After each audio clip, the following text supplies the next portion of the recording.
Hello, how are you? I'm well, and yourself? Hey, great, great. We started talking to Miss May as well. I mean, this is a talkative show, so we just start before people get on. Might as well. Very interesting topic tonight, I can say that. It's an amazing topic, amazing. As I was doing the research on it, just amazing. I'm just Yeah, I pulled some other stats too, which were a bit surprising. And of course, as you point out, and we'll cover, the millennials are just doing their mhm, thing. right. So, looking forward to it. Yeah, it should be a great evening. Should be a great evening. Mhm. Hello, happy wife.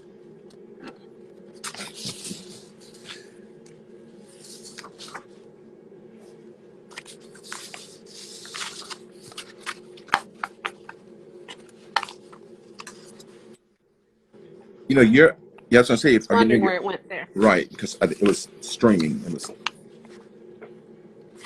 Okay, I'm set.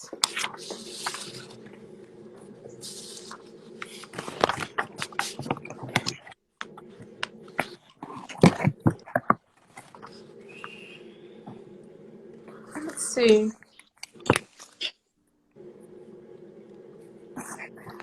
Um, I'm trying to find a way since. Do you do this on your laptop or your phone?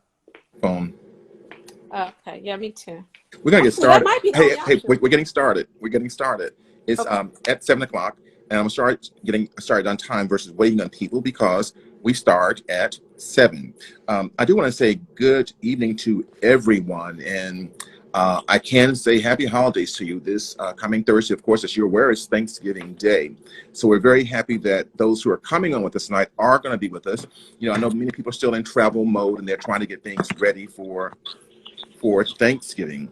Again, we don't stop because of holidays. We're going to keep moving. Miss Clinton, you're almost ready because you're making me dizzy with all that moving. All right, you I'm there? ready. All right, great, great, great. We're going to keep it moving, folks. My name is Dr. Willie Miles. I'm the president of Dr. Willie Miles Children's Foundation here in Atlanta, Georgia. And of course, my cohort is. Hi, I'm Jacqueline Hampton Clements in Fort Lauderdale. Hey, great, folks. This is going to be a great, great, great discussion tonight. Before we get into it, though, some announcements for you. Great things are happening with the foundation. One is that we're still looking forward to doing those mini grants that we're putting out in January. You will actually be getting the descriptions of those mini grants in December. And we have gotten not a sponsor, but a partner who wants to work with us. And for those YouTubers, what our partner has decided is that for each of the YouTubers who actually receive an award from us, so it's a $200 award, they will also get a streaming light.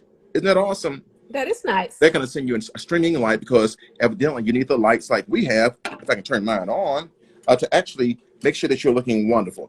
Whoa, that's Is kind that of why bright. you look so wonderful with your light Exactly. on? I have a streaming light. I need a Exactly. streaming light. So if you're going to be an avid YouTuber, it's important you get a streaming light.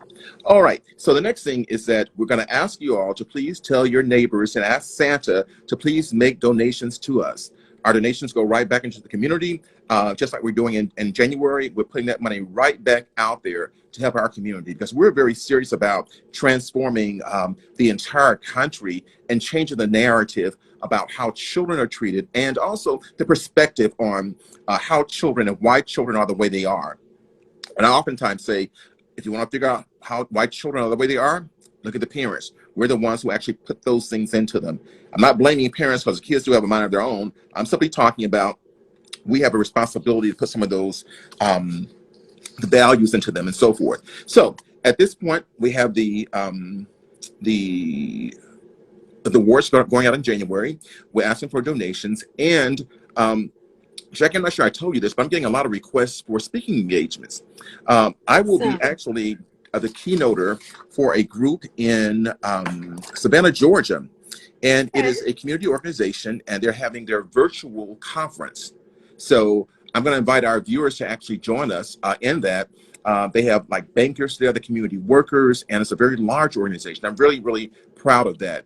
And their topic is, what are we leaving for our children? What are we What, leaving for our yeah, yeah, children? what are we leaving for our children? And what are we leaving our, what are we leaving our children? And the whole thing, it fits in beautifully with the mission of the foundation.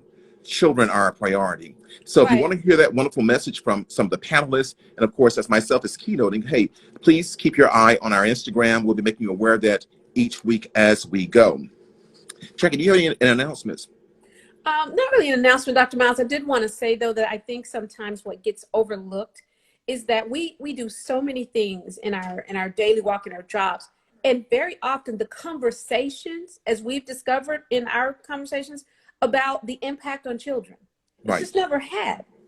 So it's great to hear that you're going to be keynoting and talking about this more. And I want our audience to know that that is our goal, to have more conversations about youth and the things that are going on and how they affect youth. I think we just sort of take it for granted. Hey, they're kids that go along with it and they just get along. But that's really not what happens. And this is also preliminary. They've this organization has reached out to me to actually provide some suggestions on how they can do better outreach with fathers. And it's Georgia Department of Human Services Child Support Services that has not been finalized. As soon as it is, I'll make sure make y'all aware of that. But again, we are getting out there in the community, making a difference. And Jackie, I simply wanted to, sort of like emphasize what you said.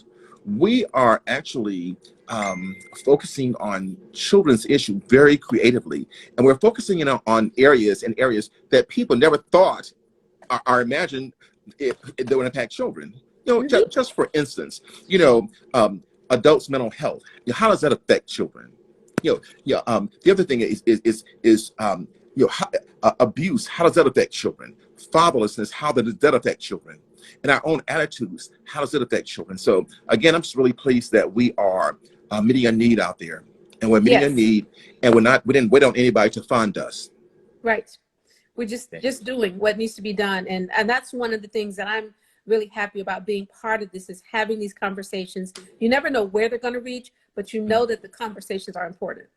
And I want to say And also, today's topic is going to be extremely important. I think we're going to get a lot of feedback on this one. It's always a hot topic. It doesn't matter. It's I a thought hot topic in political campaigns. It's just always an issue. I thought you were going to tell me the name of the topic when you told me it's going to be a good topic. I didn't want to, I was waiting on you to make that Go on. announcement.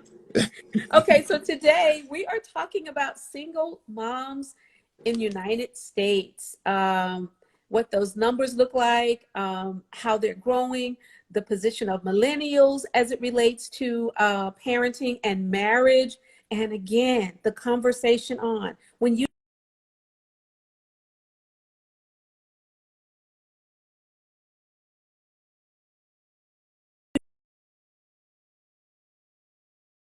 and you let me know how you would like to start. All We right. can start out with some statistics. Well, no, we're going to jump right into it. Yeah, and jumping into it simply means that, and Jackie did a great job of setting it up. And, I want to help set it up too. When we researched this about single moms, we all had a perspective on, who are these single moms, first of all. And we also started forming a idea of those no good men who left them, to be single moms and left them all destitute. And, oh, people, tonight, you're going to find out that is not the case in many of these Right, scenarios. And right. so therefore, when Jackie and I started, and you all, we want to try, take some time and at this point, like, text your friends and tell them to join us. Folk, I'm telling you. Especially if you have friends who are raising children as single parents. Yes. Okay. We're focused on single moms because the numbers are through the roof, but single, which is what Dr. Miles was just alluding to, doesn't mean alone. Mm-hmm. This means not married. And we want to talk about that. So by all means, we would really like to hear, from the audience on this. We'd like to hear what the vibe is out there, because we're going to bring up some topics and we're going to bring up some stats that I think are going to surprise a lot of people. Why do you keep teasing these people talking about what we gonna do? Why don't we just go and do it? Let's get started.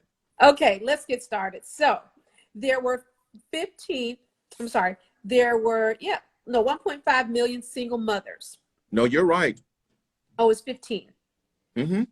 Okay, right. There were 15 million single mothers. This is three times the number of 1960. And of course, we can imagine, what was going on in 1960. In addition, 25% of U.S. families, and I think this number might be a little low now, 25% of U.S. families are headed by single mothers.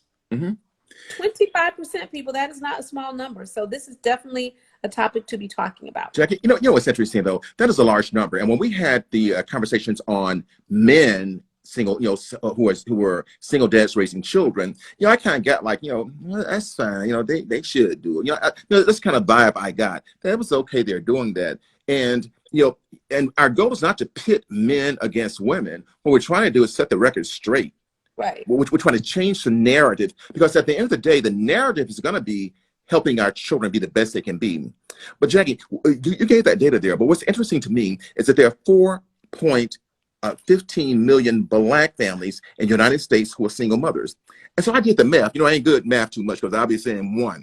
But this is interesting. Now, if there are 15 million single mothers and there are only 4.15 million Black families, but there is a perception that the Black that all the single parents, or at least the majority, are people of color. So who are the other 11 million? I mean, like, the question is, who are the other 11 million? They're not people of color. But and I can tell you, this is really very common, but again, it's not what society portrays. And one of the biggest reasons is the divorce thing that's also coming up.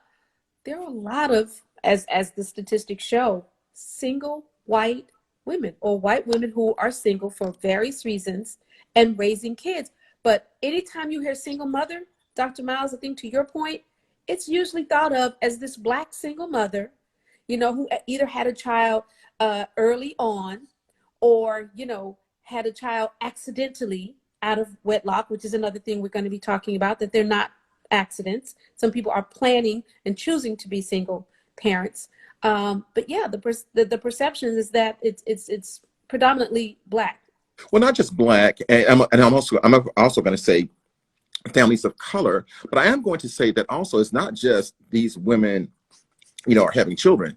They got to be poor and Black, not just Black now, poor and Black, and poor, uneducated, and Black, and somebody, some no good man, who ain't working, unemployed. No, some no good Black man. Yeah, exactly. Who is unemployed, cause her to have all these children. And we're not talking about irresponsible. And we're not talking about all children. We're talking about just children at this point, because what we want to do, folk, in this program is to help you understand what the data says and help us change the narrative. Because when you start talking about it's only Black people, there are some people who don't understand Black people, and just realistically, who don't like Black people. Right. And so it makes us look like the villains, when in essence, guess what? This situation is across all racial lines. And at the end of the day, Jackie, the outcome is that it hurts children. And it is an American issue. Right. It's not an issue in just the Black community. This is an American issue of single parent households. Right. And as you pointed out, the effect on children. So, and of course, I don't think we get too much into the statistics, but ask any teacher. And you can see the impact. Go ahead. But check out. I was thinking, I was really scratching my head. I wouldn't tell you to stop. But when I was doing when we're doing this preparing for this, I started really scratching my head. It's like, what is going on? I've been around for many years, but I never heard the narrative that some of these women are planning for this, and they're not looking for a partner. They're not. And in fact, in my research, I pulled up an article of a couple who said point blank, they've been dating a couple of years, they are having a baby, and they are choosing not to be married. And I think we're used to that as an exception, but I do believe it's kind of becoming, a norm. In many instances. It's becoming a norm, and it's certainly stating that the millennials are choosing, and they give various reasons. But they've decided that marriage is not a requirement to having a baby or being a good parent. Let's talk about some of the reasons. Why are some women choosing to become single mothers? And for them, it's not a negative. It's not a negative. But Jackie, before you begin, can I tell you one that jumped out at me? What's that? And it was divorce. I'm telling you why it jumped out at me. Not because it's a divorce itself. It's that some women say, well, guess what? I'll divorce him. I'll have the financial resources from him. And he's not stabilizing me. He's stabilizing the child. So their life can go on. And I thought that was a different perspective to take on it. Because often, we can't get along and I'm just divorcing. But she's saying at this point, guess what? Irreconcilable differences, I'm not going to sweat it. We'll just get divorced and you take care of the child. And then millennials are stating divorce as a reason why, the divorce rate as a reason why they're not getting married in the first place. Exactly. So divorce is kind of having a double effect. Those who don't bother, and then the divorce that's causing the single parenting. Yeah, it's divorce. And then what's the next group, Jackie? And so then you have the next group of people who feel that it's not a requirement that they can support and sustain a child. You have many who were raised in single parent households and stated that they're actually nervous about being married and raising children, but they're not afraid to raise children as a single parent because that's what they've experienced. Yeah, it's the never married group. It's the never married group. Never married group. And oftentimes, when you say this, it's a conscious decision, but sometimes it's not even a thought.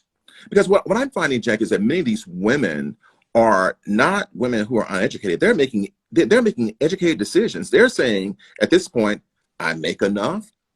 They're actually planning it out. Yes. I don't want a husband or boyfriend. I just want a baby. I want a child, and I'll raise him the best I can. And when you mention millennial, the independent ones, the ones that says, I don't need you. If don't have to do that. If I need you, I'll call you. Right. And then, of course, you have those extended families, which, are often a part of the equation. Another reason why we don't feel, or certain people don't feel they need to be married. Right. I have extended families. I have my father, I have my brother, my uncles. I have other people in my family to support me. I don't have to choose marriage. And because of failed relationships. A number of failed relationships. And then they began to generalize that because I had 3 failed relationships and the guys I was with, they all had those same 3 characteristics. So therefore, don't want to deal with that. But Jackie, what I found out also about this is that, there's recruitment for women to be single and having children. There are testimonials about how wonderful it is and that you don't need to be married. No, I'm very serious. I understand. There are testimonials. There are people that are saying, listen, skip the white dress at the altar. And perhaps the cost of it. But when you think about this, we ask the question. Now, please don't misunderstand me. I am not saying that children will not be healthy emotionally and psychologically if they're not 2 parents. So I don't want to confuse it. But I began to wonder about the breakdown of the fabric of our families. And is that really changing? Again, I should answer that by saying yes, because we're changing the definition. Go on. Right. The fabric and the nature of our society and our communities. Because one of the other reasons cited was that, sex can just be sex. Right. So we moved away from the concept of it being within a marriage setting, or the stigma of sex outside of marriage is going away. And that is why people are feeling more comfortable, I think, not only with that, but then with having children, because of course, children are the result. And so now since there's not the shame on the behavior, there's also not the shame and stigma on the outcome of the behavior, which is having children. But again, those things don't consider the effect on the child. So interesting though, and I can just hear somebody saying, well, that ain't what the Bible say. That thing ain't biblical. But the thing is that I think our society is changing, and the expectations of families have changed, and there's just very little anybody can do about that. There's nothing you can do about it, because at the end of the day, it's a personal decision. It's a personal decision. Jackie, you and I were talking earlier to prep for the show, and we're talking about the effects of millennials, and the mindset of millennials, and the independent thought. It is just so amazing. And I just want to read this if I can. And we talk about millennials. It says that millennials are, of course, children of the baby boomers. I'm a baby boomer in my 60s and early Gen Xers. All right. The data, Jackie. Ready for this? Mm-hmm. 57% of babies born to millennials were out of wedlock. Nobody expected 57%. that. Huh? No one expected that. 57% are born Out out of of wedlock. wedlock. And I have a very funny feeling that wedlock verbiage is going to change real soon. Mm-hmm. I was surprised it was still being used, actually. Yeah, Wedlock. this wedlock thing. Yeah. 64% of millennial moms reported at least one birth out of wedlock. And these millennials, Jackie, are more educated. They're having babies outside of marriage, and they are happy with it. Mm-hmm. But again, are they having conversations about the effect on their children? Exactly. Okay. Exactly. And because, again, we're seeing the effects in society. We're not blaming, I want to do as you did, Dr. Miles. We're not blaming the status. We're simply saying, let's have conversations. Let's look at the data. Let's look at the trends. Are students better off? So if we have a generation that feel it's okay to have children outside of marriage, then are we looking at the data that says, you know what? Yeah, these children are better off. They're happier. They're more successful in school. All of the issues that affect the child. Jackie, what Faithful Father is asking is a very interesting question. He said, I'm kind of wondering are these millennials coming from families that were single families and were they come from two-parent families? Well, don't forget, they're from baby boomers. Mm-hmm. I'm about to sneeze. Take over. Okay, but right. They are from baby boomers, and unfortunately, the divorce rate among baby boomers, bless you, mm-hmm. is high. And I really do feel that a lot of the millennials are looking at that, and they're saying, yeah, I was born into a two-parent household, but they didn't stay together. They were not necessarily happy, and they're just making different choices. Can I give you a counter to that? Yes. I'm sort of thinking that maybe it has nothing to do with the baby boomers. It has to do with their millennials' values and their relationships. And many of them are saying is that it has not worked. I've tried it, and they'll find something wrong. And I'm not knocking millennials. I'm not trying to say they're looking for perfection, but they tolerate very little. Right.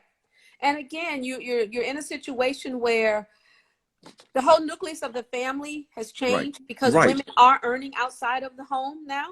Mm-hmm. Women are earning, well, and pay is almost equal, about to be there.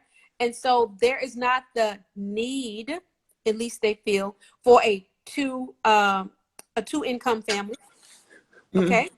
Mm-hmm. There is not the need for what some feel is a dependency.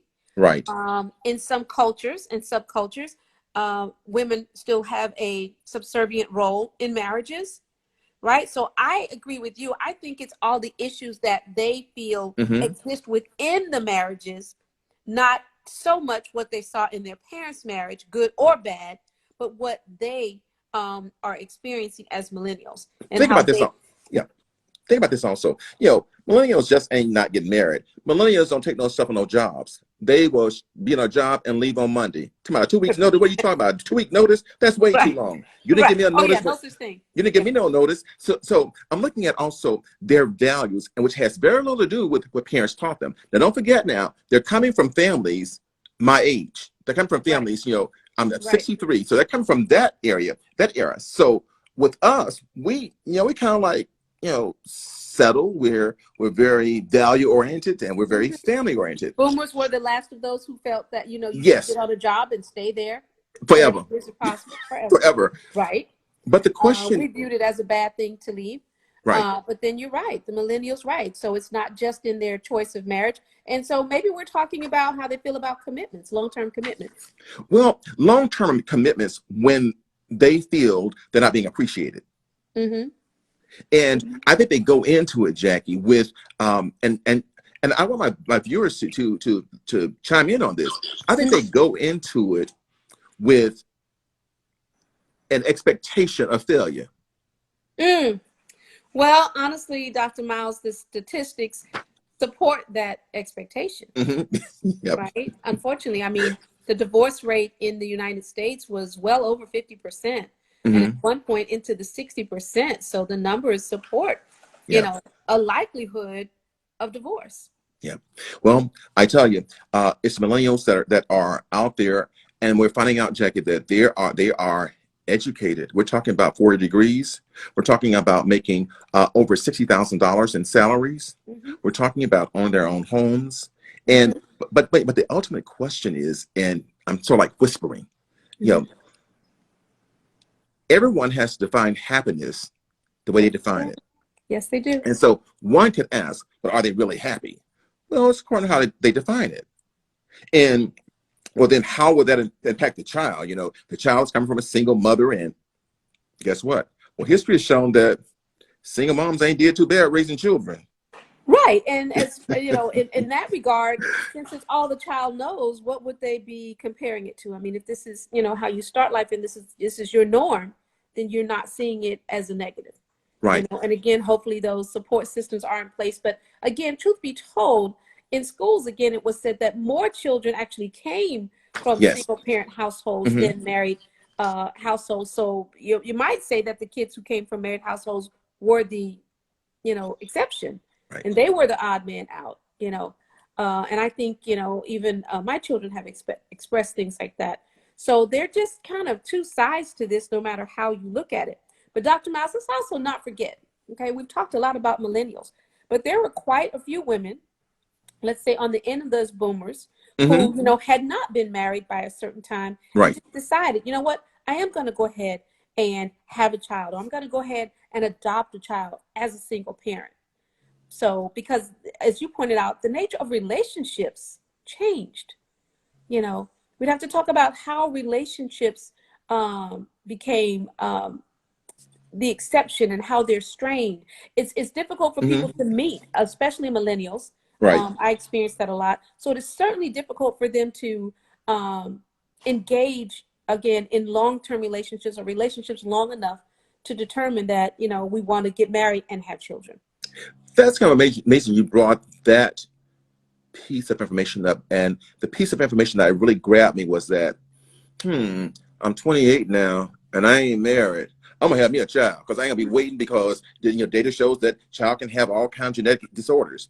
And I didn't share this with us tonight, Jackie, in our research, but the data says that what is happening, women are choosing not to wait to a later age. Some are to have children because they believe that same old thing that says, my egg's gonna start frying after 28. So let me just go and get Mhm. this baby, Let me just and make it happen. I'll deal with it later on. Yeah. I'll deal with the data later on. And not only that, but I'm certainly not going to be alone, Exactly. right? They know that there's a huge population of single women out there, of single women who are parenting. So really the stigma on that is gone, I believe. I think the Well, stigma on being a single parent for the most part is gone. it's interesting you say that because um, I really don't think it's gone. No? I think, and just work with me for a second, I'm thinking that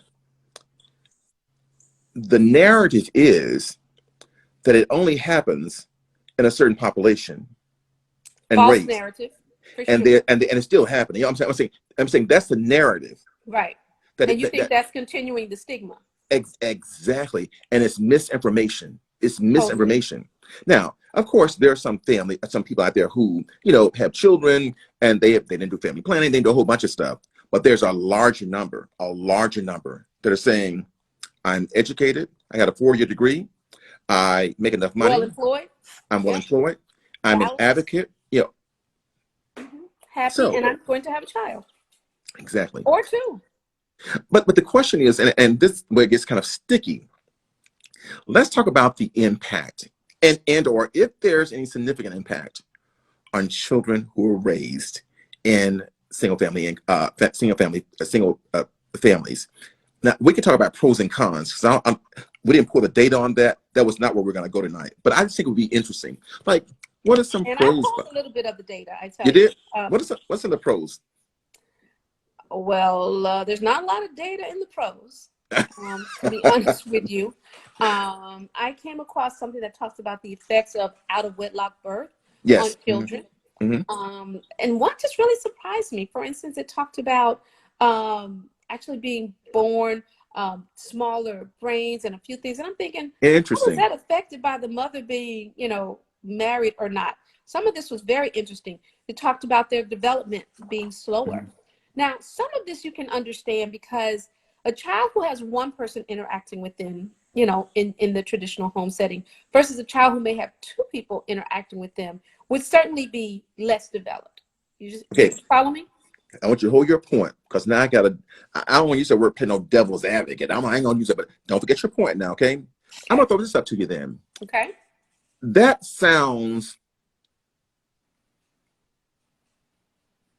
sounds like it would help me if my narrative is that only poor blacks are having these children. It explains why the kids ain't doing well in school. It explains why, they can't seem to get ahead.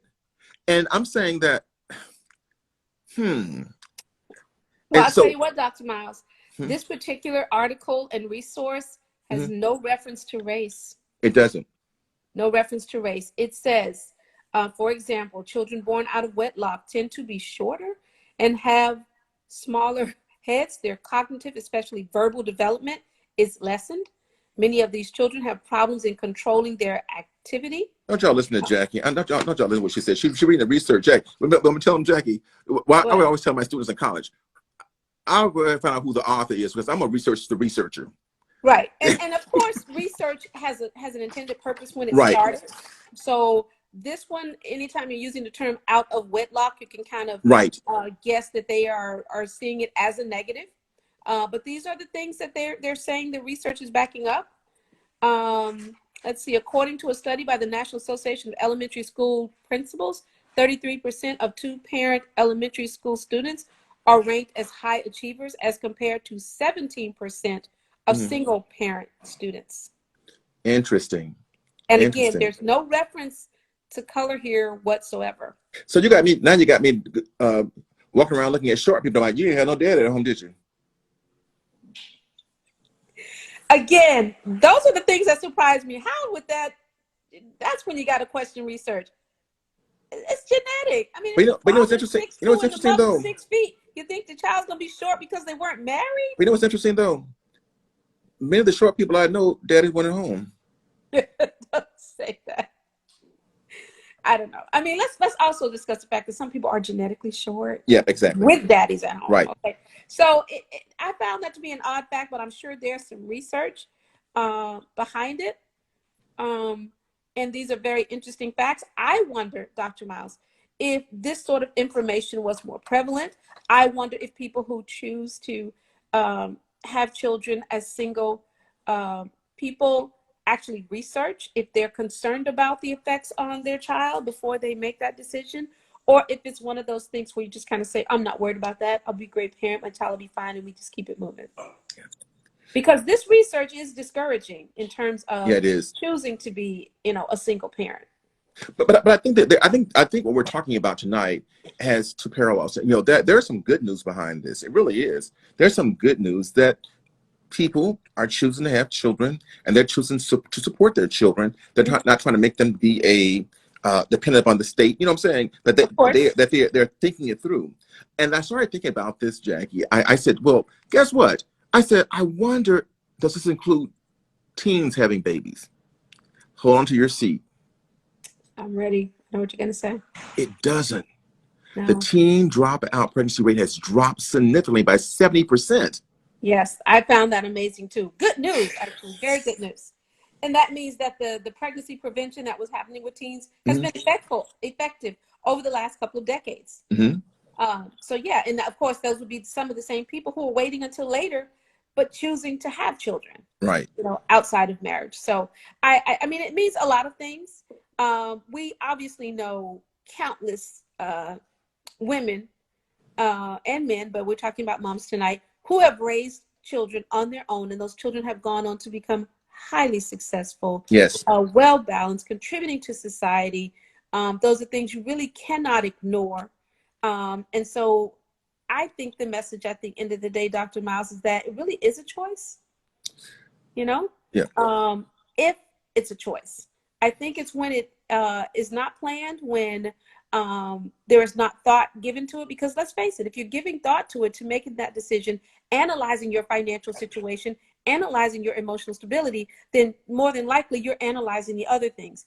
Of course, there are situations where that is not happening, and that is where the stigma, I think, comes from with single parents. And Dr. Miles, we also have to say that's real. Yeah, exactly. Okay. You know, and we're not here, you know, pushing one side or the other. You know, Right. that's a person's choice. But, you know, like what we did when we talked about the fathers, we talked about, you know, we applauded them for being dads who are raising their children, but we also stressed that a woman should be involved, right? Yes. And just as we're That talking moms about, need.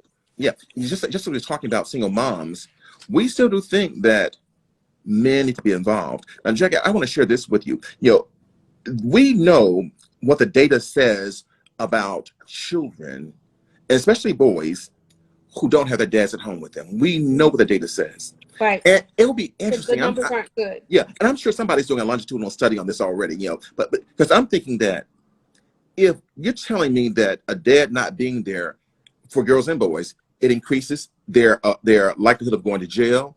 It increases their likelihood of having mental health disability. It includes their likelihood of having all kinds of ills. And that's So, what the statistics say. so what? So what is? So what is the thing with the single, you know, moms? Are you with me? I'm trying to make this connection. I really wish we had at least a single mom or two, you know, on the line to kind of share with us, you know, their experiences, what their thoughts are. I think there's still a lot of questions out there as to if these are, you know, if they're more who single moms by choice or not. That's a good point. And I because think, again, a lot of this, the large part of it says to single parent period is divorce, and so those might not always be, you know, choice situations. right.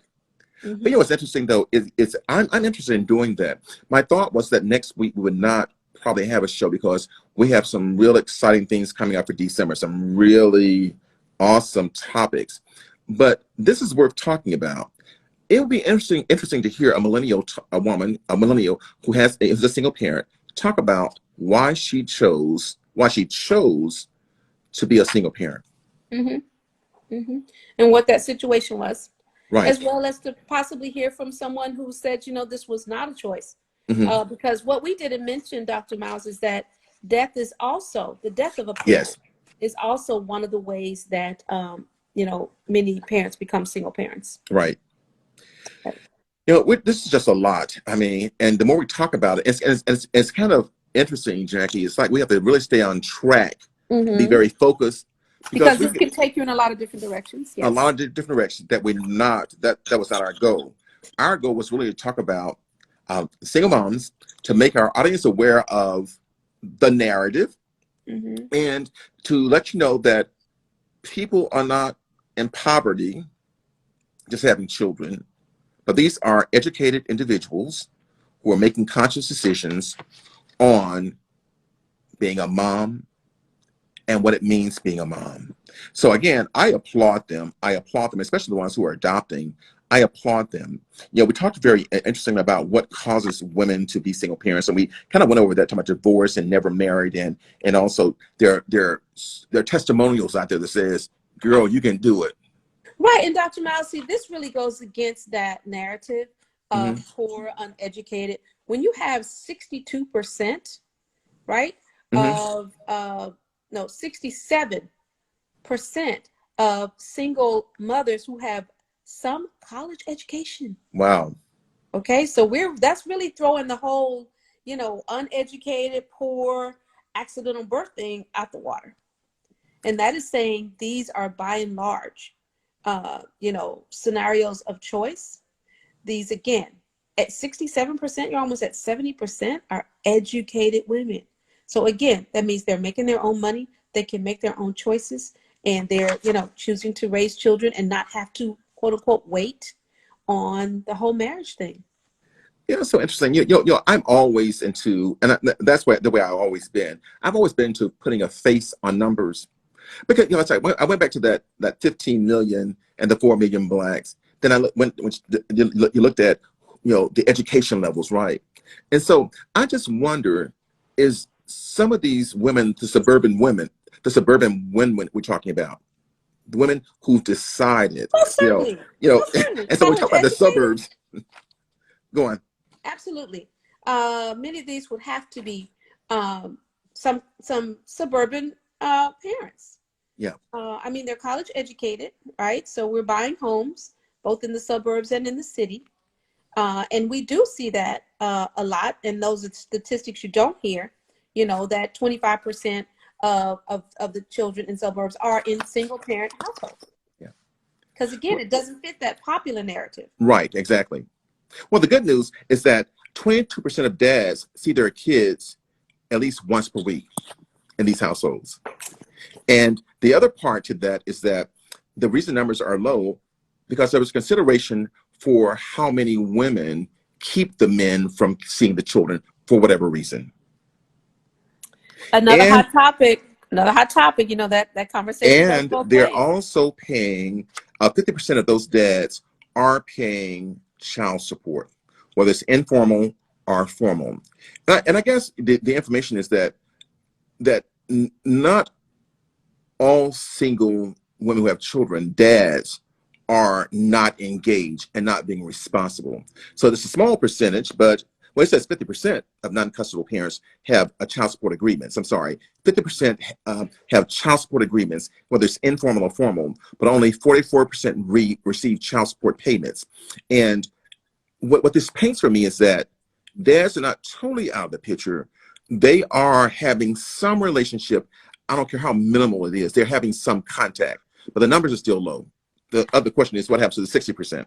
And see what it says for me when you combine it with the number of single moms who are college educated, right? Mm-hmm. And Mm-hmm. so now let's layer in the fact that dad is also contributing.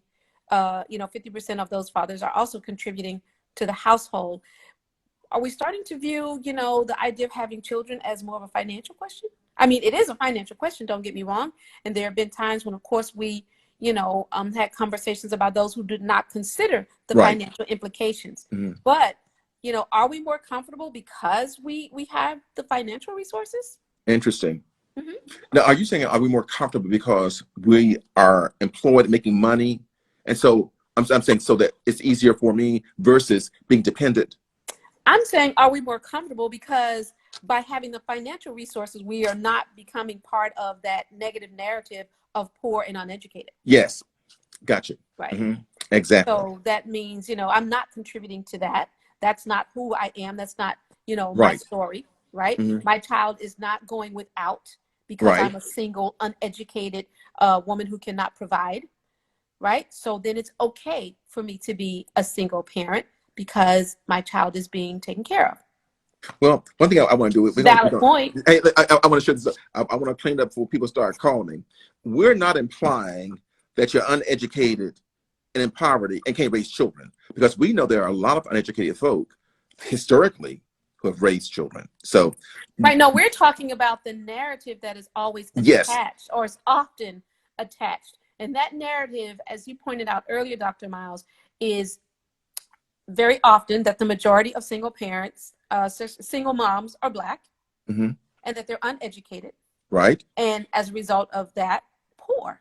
And so mm-hmm. when these numbers say that 67% of single moms, right, Right. especially the millennials, have college education, we're not Yes. talking high school, have some college education. Mm-hmm. And then we layered that at least 50% of our dads are also providing some financial support. I hear you. And it's going against that stigma, honestly, right, of what a single parent is. Looks and that's like part of this conversation is to, as you said, let's talk about it, but in the process, let's elevate what it means to be a single parent, because there are a lot of them. But I just wonder who benefits from this. For instance, why would I want the narrative to be out there that it's only people of color who are causing all of this, this lack of dads being at home? Well, I guess it's all political. But the point is, right, and that's a long-standing narrative that's just kind of wrapped into a lot of other negative stigmas and stereotypes about people of color. But all we have to do is read, because this has really changed our views. Read, conversate, and share. a lot of us don't know that. A lot of us believe the negative narratives Mm-hmm. that are out there. And so we don't know that that's maybe now an exception and not the rule. Right. So, Jackie, I'm really excited about moving forward with these kinds of conversations. Yeah, eventually I was going to try to get some children on here to talk about, but I have to get parents' permission to do that kind of stuff, to talk about how they feel being raised in a single male household or a single female household, and I hear from their perspective what it's like. Like, what is it you would like to have if you really could have it your way? I'm not sure how our audience would benefit from that, but I think oftentimes we sit back and we talk about what children want and need. You know what I'm saying? Absolutely. And we don't hear the kids. We don't hear what they're saying. Yeah, They honestly, want and need. Dr. Miles, I'm hearing forum. You know, Hmm? I'm hearing forum for one of our Yes. sessions, perhaps. I'm hearing forum because we should hear from the children, Right. both good and bad. And I think we should also, expand the audience, but always, and I know we say this often, always our only goal is to educate, elevate, Right. have the conversation. The conversation can go either way. It could be good. It could be, It's information. Right. But let's talk about it. Right. Right. Well, and that's one thing we don't do. We don't talk about it. That's part of the problem. We don't talk about these kind of issues in our communities or in our homes. Exactly. Yeah. And we have to start being more verbal, sharing information. And not only that, but I'm thinking about, Jackie, even in churches. We're in the church, church is not there. That's an interesting point. Well, church is not. I mean, we're virtual now. So my point is that there should be more mediums that support this kind of dialogue. Because seriously, think about it. Before we start researching this, we were sort of like thinking, Oh, well, yeah, I definitely had some facts that surprised me. But I want to ask you, Dr. Miles, do you think the church is still a bit afraid of this conversation? They are. A lot of ramifications. Well, not only afraid, but they are also very focused on what they believe. Mm. And when you're focused on what you believe, you very rarely will make accommodations for others. Right. Outside of those beliefs. Right. So what we want to talk about is, what the intent of marriage is. And the intent of marriage, of course, is procreation and godliness. Are you with me? So if that doesn't occur, then we don't have a conversation. Because otherwise, you're telling me that as a pastor, as a church leader, that I have to support fatherlessness, and I don't support that. Right. And that's what the church is going to say. Right. And again, just can open up to so many topics, because there is, in fact, no such thing as a fatherless child. Mm-hmm. Not biologically possible. But of course, there are the issues of an absent father. But what's so interesting, though, is that I'm not even going there either. But when you start looking at the church and who attends, large percentage, women, single moms. In need of prayer. Well, they need more than prayer, but I'm saying they are single moms in that church, and they leave sometimes feeling beaten because of what? Interpretation of scripture says. Oh yes, absolutely. Right. Now that part of the stigma not only is not gone at, I don't know that that's ever going to be gone, especially in certain communities. As you pointed out, most churches, or at least pastors, hold fast to that Christian doctrine. I've not known any who have kind of relaxed it based on the times. So that'll be another angle. Let's get some pastors in and see. I'm not doing that. No, let's move this conversation on. You're not gonna get me. That wasn't some of our research, actually. I think so too. But I like to do it. Our time is really wearing on. I'd like for us to sort of like do a recap. And there's some people who joined us who came in maybe 15 minutes ago. I'm Dr. Willie Miles, the president of the Dr. Willie Miles Children's Foundation, and Jackie is Jacqueline Hampton Clements. I thought you were going to finish that, Dr. Miles. I'll let you finish it. So let's do a quick recap before you log off. We're talking about single moms in the United States, 2019. 15 million. 15 million single mothers. Okay, we're not even talking about dads tonight. 15 million single mothers, and that number has tripled since 1960. And then 25% of American households Keep in mind, we're only 15%. 25% of American households are headed by single parents. Mhm. Okay? Of those parents, 4.15 million were Black families that were single head of households of Mm-hmm. women. And again, this was an increase from 1990 when it was just 3.4 million. Exactly. Okay, so that number is growing. And then we start talking about what causes women to want to be single parents. One was divorce. Mm-hmm. The other was never married. And the last was there was some advertisement going on. There were people talking about how wonderful it is to be a single parent. Their Dr. Miles, I didn't see that one, but okay. Their testimonials. I actually saw the testimonials. They were wonderful. Yeah. They give you every reason to be a single parent. Right. Well, and I did, we mentioned an article where a couple said that, they were having a baby and they were intentionally single. So I guess that would also be included as a testimonial to single parenting. Right, exactly. And I have a question. I wonder if it's a testimony for single parenting or making, I guess it's still testimonial, making single parenting okay. In other words, changing it from, oh, you have a bachelor as a child to here you are being a parent. Are you with me? And an accountable and responsible parent. Yes. Exactly. A good parent. And not having the child be the victim. Right. And not putting the child of a single parent into an automatic category. Exactly. A victim. Like you're single, well then you're automatically a victim. Yeah, exactly. And also that you are a burden on society because ain't no taxpayers paying for it. These people are working women with the degrees who made a decision. We talked about millennials and where they are in this whole conversation. And we found that many millennials are choosing to have babies out of wedlock. For a matter of fact, the data says 57% of babies born to millennials are out of wedlock. We're trying to figure out. Keep in mind when we say that, Dr. Miles, when we say millennials, we mean, not always just women making that choice on their own. It's the couples are saying, okay, we will kind of have a baby. We will be together. Very often they live together. They're simply choosing to not take the step of marriage, which is, something we discussed earlier and what marriage now means. Right.